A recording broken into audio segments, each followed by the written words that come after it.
வணக்கம் friend, welcome to DFC Sayamal Kitchen. இன்னைக்கு நம்ம சேனல்ல பார்க்க போகிறது பூண்டு தூள் எப்படி பர்ஃபெக்டாக செய்கிறதுன்னு இந்த வீடியோவில் உங்களுக்கு நுணுக்கமாக காட்ட போகிறேன்.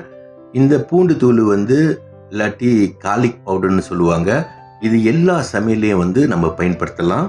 அதுக்கு முன்னுக்கு இந்த சேனலை இன்னும் சப்ஸ்கிரைப் பண்ணாதவங்க சப்ஸ்கிரைப் பண்ணுங்க, பக்கத்தில் இருக்கிற பெல் பட்டனை தட்டி விடுங்க. அப்பதான் நான் போடுற வீடியோ உங்களுக்கு உடனே சேரும்.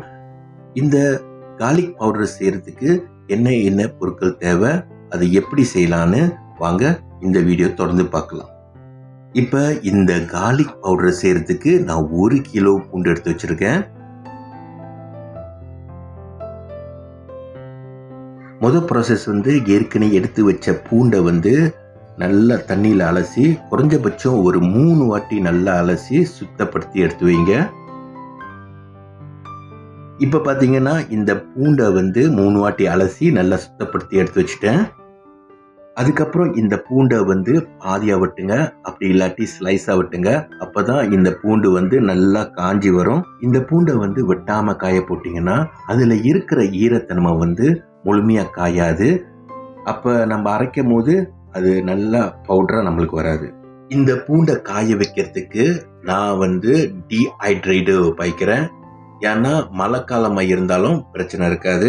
அப்படி உங்ககிட்ட இல்லைன்னா நீங்கள் வெயிலில் கூட இந்த பூண்டை காய வைக்கலாம். இந்த பூண்டை இந்த ட்ரேயில் இந்த மாதிரி அடுக்குங்க. அப்போ தான் இந்த பூண்டு சரிசமமாக எல்லாமே காஞ்சி வரும். இந்த பூண்டெல்லாம் அடுக்கின பிறகு இதை தூக்கி டீஹைட்ரேட்டரில் வச்சிருங்க. அதுக்கப்புறம் டெம்பரேச்சர் 60லேருந்து 65 செல்சியஸ்க்கு செட் பண்ணிடுங்க. இந்த பூண்டை எவ்வளோ நேரத்துக்கு நம்ம காய வைக்க போகிறோம்னா 72 மணி நேரம், அதாவது 3 நாளைக்கு. அதனால 72 ஹவர்ஸ்க்கு செட் பண்ணிடுங்க. இப்போ பார்த்தீங்கன்னா மொதல் 24 மணி நேரம் முடிஞ்சிருச்சு. இப்போ பூண்டு எவ்வளோ தூரம் காஞ்சிருச்சுன்னு வாங்க பார்க்கலாம். இப்போ பார்த்தீங்கன்னா பூண்டு லைட்டாக ப்ரௌனாக இருக்குது, ஆனால் முழுமையாக காயில. இப்போ டெம்பரேச்சர் என்ன லெவலில் இருக்குன்னு பார்க்கலாம். 63 செல்சியஸில் இருக்கு. இப்போ இதை மறுநாள் பார்ப்போம். இன்னையோட 2 நாள் ஆயிடுச்சு. 48 மணி நேரம் முடிஞ்சிருச்சு.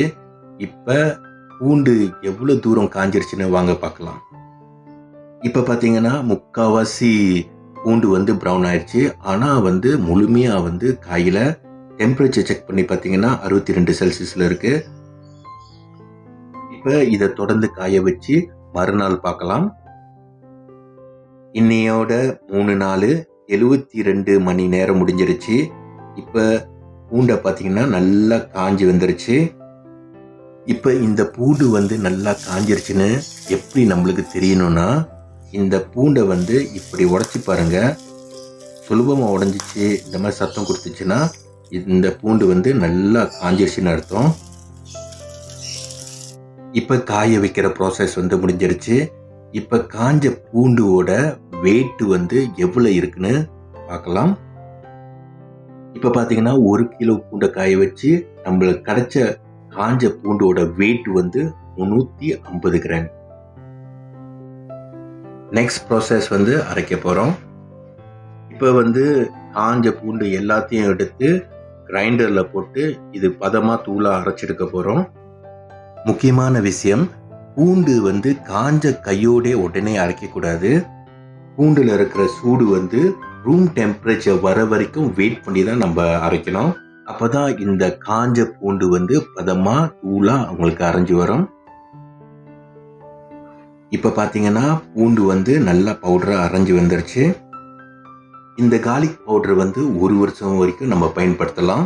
முக்கியமான விஷயம் இந்த கார்லிக் பவுடரை ப்ராப்பராக ஸ்டோர் பண்ணி வைக்கணும்.